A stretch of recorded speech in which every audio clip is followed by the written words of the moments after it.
AT&T lead cable successfully removed from Lake Tahoe. Yeah, we don't need to talk a lot about this. We've talked about it on a previous podcast.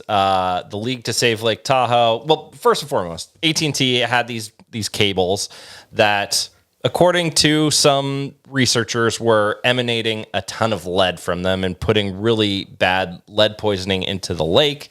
So they were sued successfully. Well, they were sued and came to an agreement, and AT&T, along with the League to Save Lake Tahoe, successfully completed the removal of these telecommunication cables. Yeah, there's not much to say. I mean, when we talked about it the initial time, we were talking about how AT&T sent their own, analyst to go check it out. They're like, oh, there's nothing bad for the environment here. Well, I don't necessarily believe that. It doesn't matter because our friends over at League to Save Lake Tahoe successfully helped them remove the cables. They're gone. We don't have to worry about them. Honestly, my take on the story is it seems like it wasn't even that big of a deal. Probably shouldn't have been there in the first place.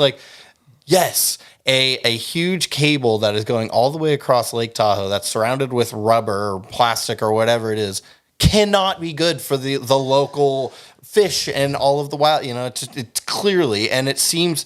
I'll bet you no AT&T service was disrupted in the removal of this. I'll bet you it took one day to do.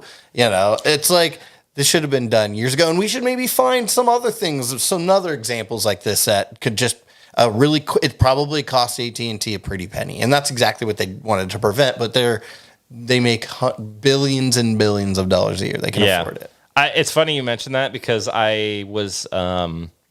We talked about this not that long ago, and I talked about it on my podcast with Haley Hawkins a couple weeks ago, and they had project this would be sometime in 2025 that you're going to remove it, and then I just hop on Instagram one day, they're like, they're gone.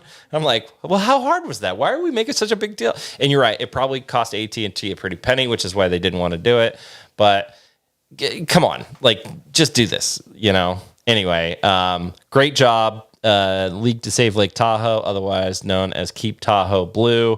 Go buy a sticker. They're a great organization doing great things to keep Tahoe environmentally sound.